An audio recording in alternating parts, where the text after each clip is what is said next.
The views, opinions and information shared during the Youth Services podcast series belong solely to the individuals involved. Any recommendations or advice given during the podcast is general in nature and does not replace the need to seek professional advice where necessary. If you are in need of urgent assistance, please call 000 or the Kids Helpline on 1800 55 1800. The City of Casey proudly acknowledges the traditional owners, Casey's Aboriginal communities and their rich culture, and pays respects to their elders past, present and future. We acknowledge Aboriginal people as Australia's first peoples and as the traditional owners and custodians of the land on which we work and live. I would like to acknowledge that we are recording this podcast on Bunurong country.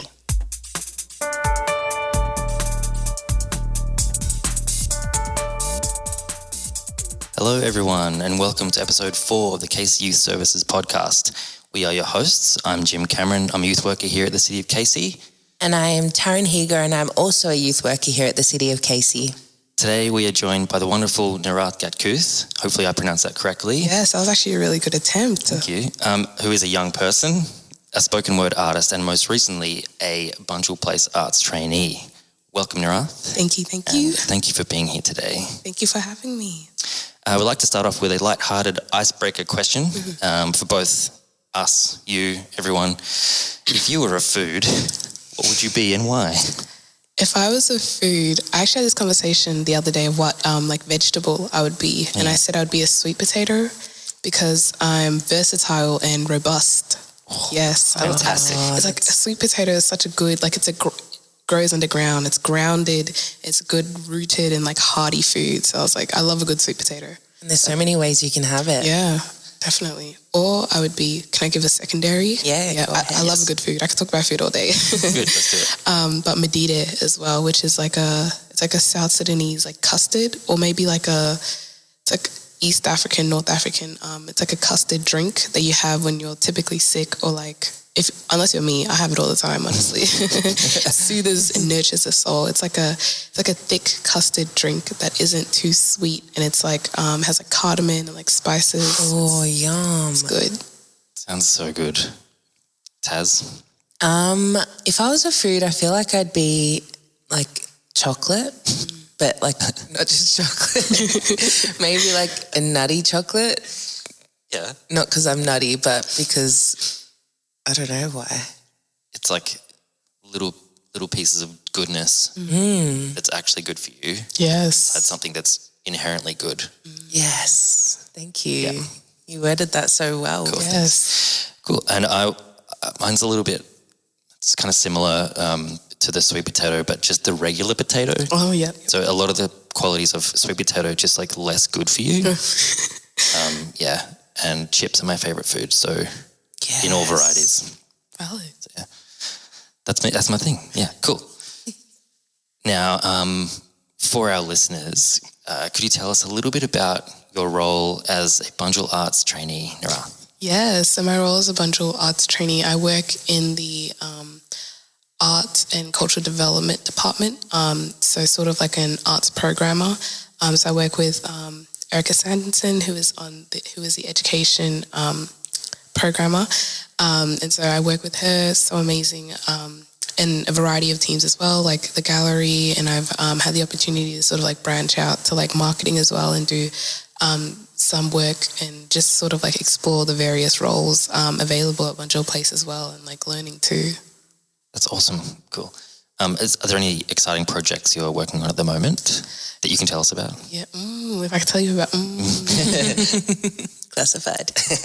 Yeah, it's all confidential right now, aka I can't think of anything I can't think of anything right now, but yes, there's a lot of great, amazing thing in work, so... Okay, yeah, cool. Well, last year you were a participant in the Young Women's Leadership Program. Can you tell us a little bit about your journey and connections you've made in the community?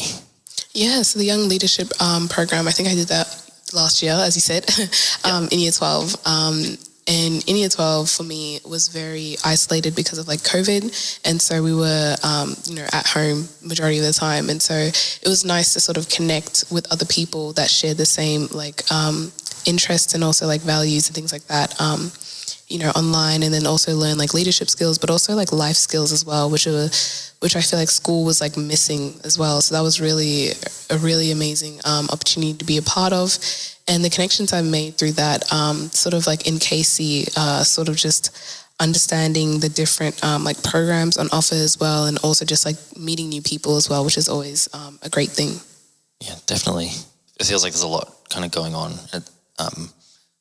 But yeah, it's rewarding though, right? Yeah, like, definitely. Yeah, and being a co-facilitator of Young Women's, I was able to meet you there, Nyarath, and also it was just amazing witnessing the journey and the growth that takes place with all the young women that, from the first session to the last session, and the speeches. Oh my gosh, the speeches. Yep. Yeah, so I loved watching that. And now, seeing where you are now, it's just really inspiring and exciting. So you have participated in various events with your spoken word artistry, such as Takeover Melbourne and Connecting Worlds with Words. Can you tell us a little bit about these events and maybe some of your own achievements within them? Yeah, so Takeover Melbourne is a sort of like a competition that the ABC runs for storytelling in Melbourne, and so they have different winners for each council, I believe. And so in 2021, I won for the city of Casey. Shout out Casey. I won.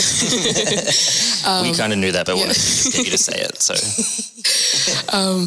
So I entered a piece about poetry, actually, and it was very new in my practice. So I was just like, hey, I'm a poet now. And so I was sort of, even though I was in the very beginning stages, and I still kind of am, I just put myself out there and be like, yeah, I'm a poet. That's me. Like, I love it.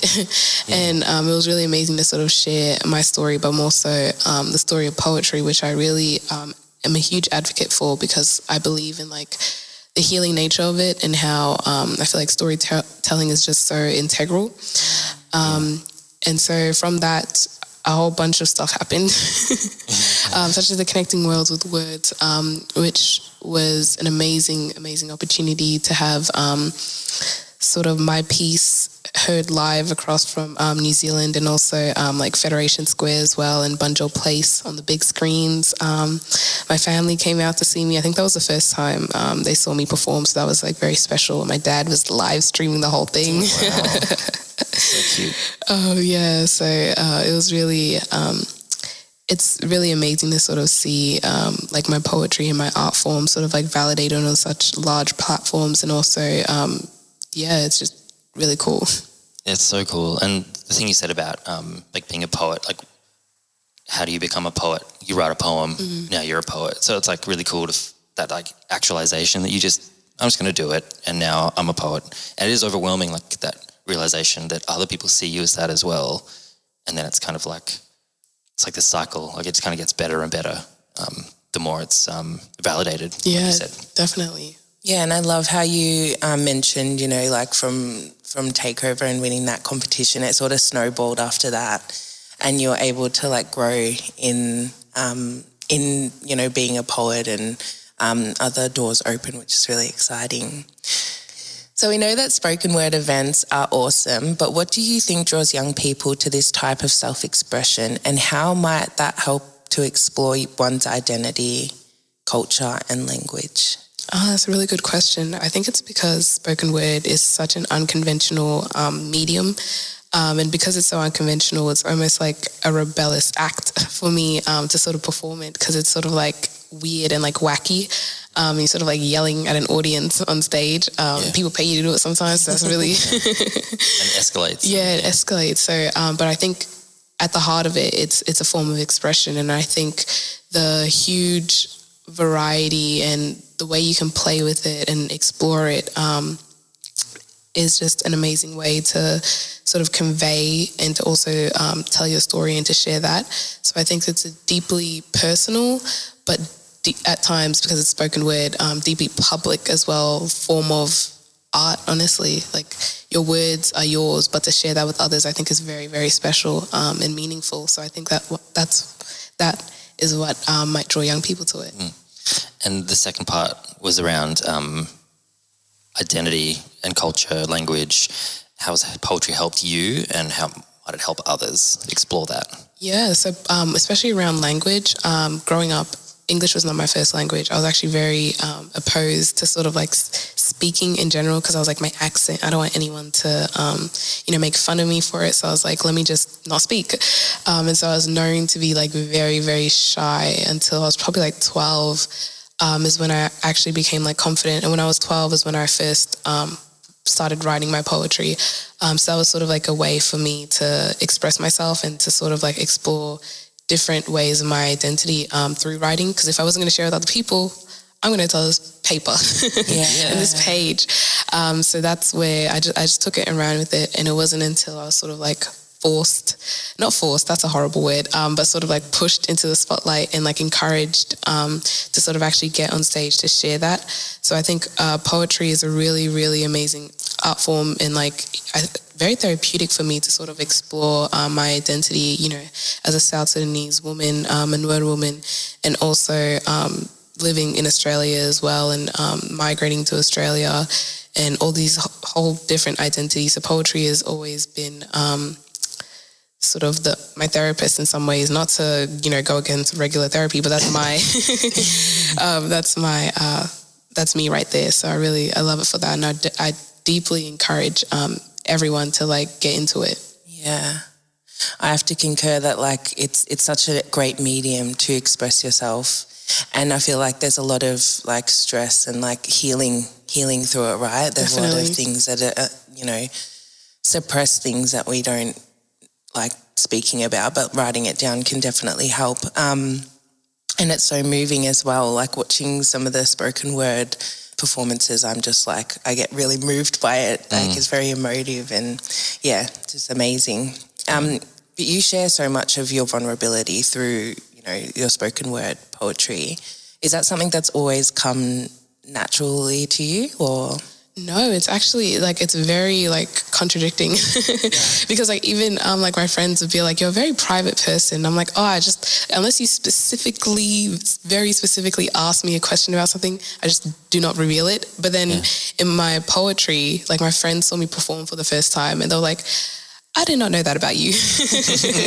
Like I'm comfortable like just, I don't know, saying my whole entire life story to strangers, but like to my friends and like my family, I'm like, I don't know you long enough yet, or something like that. Why is that different, do you think? I think with strangers, it's just the sort of like, it's like a comfortable, you don't know me, you will probably not know me beyond this. And so this is like a piece of me that I leave with you. And you can't necessarily confirm or deny anything that I said. So yeah, that's a good insight right there, I think. Yeah. It's all, I also feel like it's all part of like the act as well, because even though I am a poet and my words are mine, and like if my experience is mine as well, but like actually going on stage, I put on like a persona of whatever I just wrote. And so it's easier to sort of be like, here you go. This is just part of the play. So yeah. You kind of touched on it a little bit before about being gently coerced into doing this. How did that come about? Like, who encouraged you to give this a go? Yeah, so it was one fateful day in year 12 that I was like, hey, there's a poetry workshop at Bunjil Place. And at that time in my life, I haven't written in probably like 6 months or taken any mind to poetry despite doing it for like 6 years. So I never thought of it as like in a professional sense or like a setting. So I was like, poetry. I remember liking that at one point. And so I went into this workshop, and it was ran by Ren Alessandra, who is the 2021 National Poetry Grand Slam champion. So that was really amazing. And Josh Carroll, who works here at the City of Casey, shout out Josh. And so there was a piece that, it was a workshop, and then from that they were like, hey, there's this Harmony Day event next week. Would you like to enter? And I was like, okay. I was like, if I must. I was like, okay. So I went there, and that was the first time I actually ever performed spoken word poetry. I didn't know that was what it was called. I thought it was just speaking my poem that I wrote. So that was the first time that I performed, and a year later, I work at Bunjil Place. So it's a really weird, crazy thing. That actually leads into the next question, which is around your journey from participant to leader. What barriers, if any, have you faced during that journey? Yeah, so I think barriers, when I think of barriers, I don't necessarily think of me, but I think of other people that may come into this space and who else as well, because I realize the privilege that I do hold in my role, and there's like nuances in that.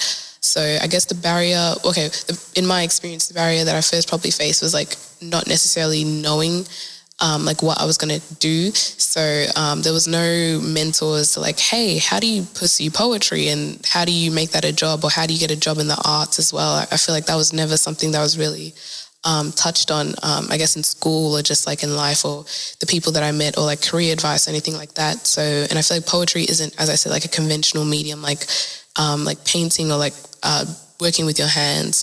So there's not necessarily any like course apart from like learning, doing English or literature.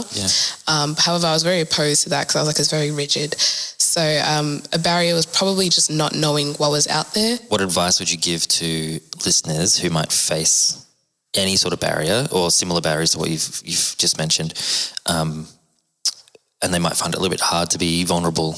Yeah, in terms of resources, I actually do not know. Like I am ignorant to that as well, because I feel like it's such a prominent barrier. I feel like in my experience, it's very, very like niche, and it's just being in spaces and knowing people, which isn't very helpful to sort of be like, hey, just network, because that's very difficult, especially if you're very shy and you're a young person too. Definitely. Like, who do you talk to, and who's going to take you serious, and who's going to like take care of your art form as well. So I think that's difficult, but just, I say putting yourself out there is the first step.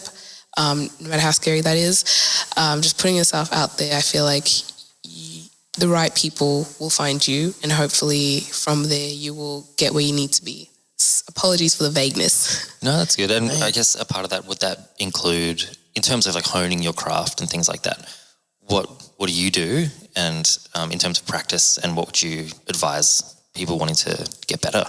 Yeah, there was this really good, well, not a quote, but it's sort of like a quote, but it was just to practice every day. Like, you have to do it every day. Like, when I first got into the space and people were like, your art practice, I was like, you mean my poetry? You mean me writing? Your art practice, so your art practice, like, you have to practice every day. You have to practice to get better.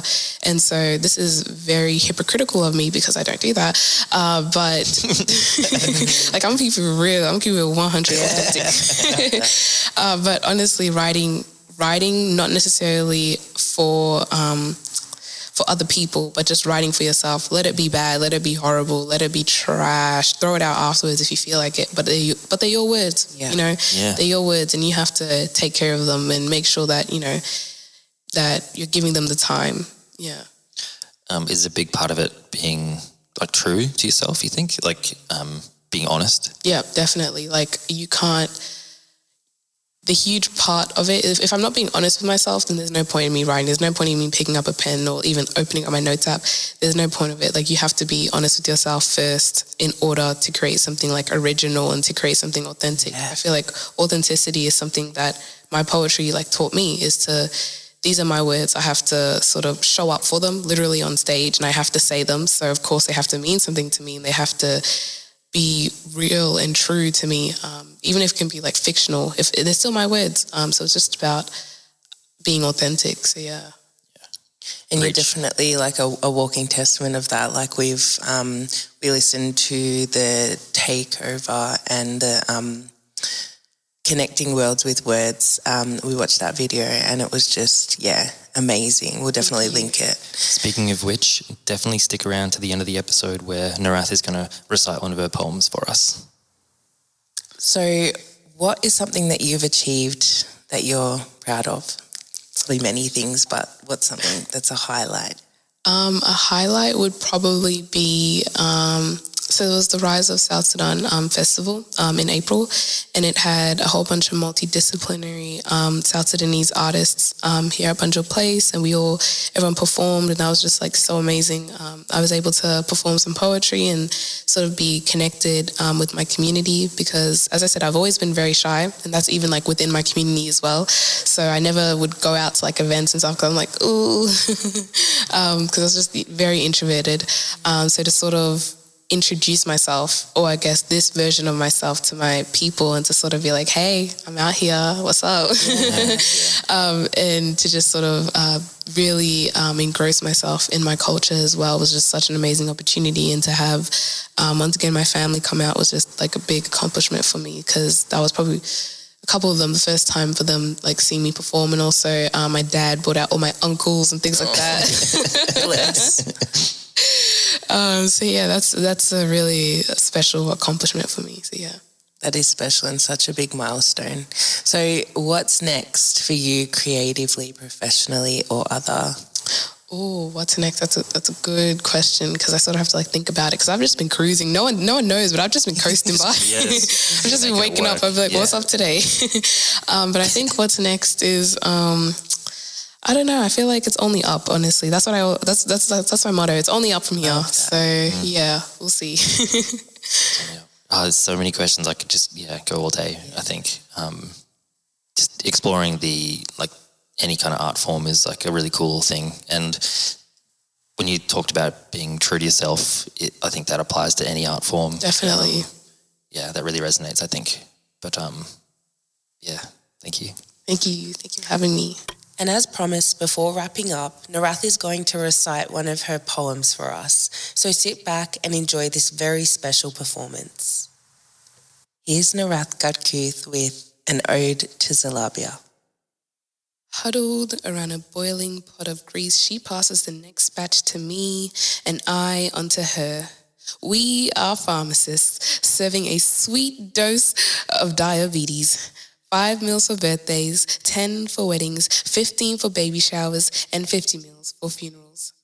A sickly sweet sphere doused in icing sugar. Zalabia, I love you, but you make me sick to my stomach. My insides sear with your corrosive confections, leaving greasy lips glued together by glucose. But that first bite is a sweet kiss that breathes life into me. So airy, sticky, and greasy. Zalabia, I love you, but you make my blood pressure rise. Coursing through my veins, you remain still even after the crashing waves and return me to a calm tide. You are the weighted blanket that lulls me to sleep and the heavy hand that kneads the knots of worries from my brow. Zalabia, I love you, but you are an imposter.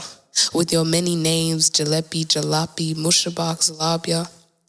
But your address remains the same, stuck to the roof of my mouth and wedged in the crevices of my teeth. You are with me as I seek refuge, so I call you home. Zalabia, I thank you. An unspoken reward for living, from the birth of a child to the death of one. I see you basking in a basket waiting for me. Zalabia, I love you.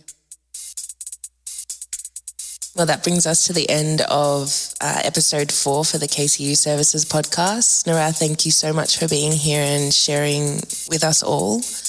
Anyone who is interested in knowing more about the events that we discussed today, we will link some of the resources below. Until next time, have a good day and stay safe.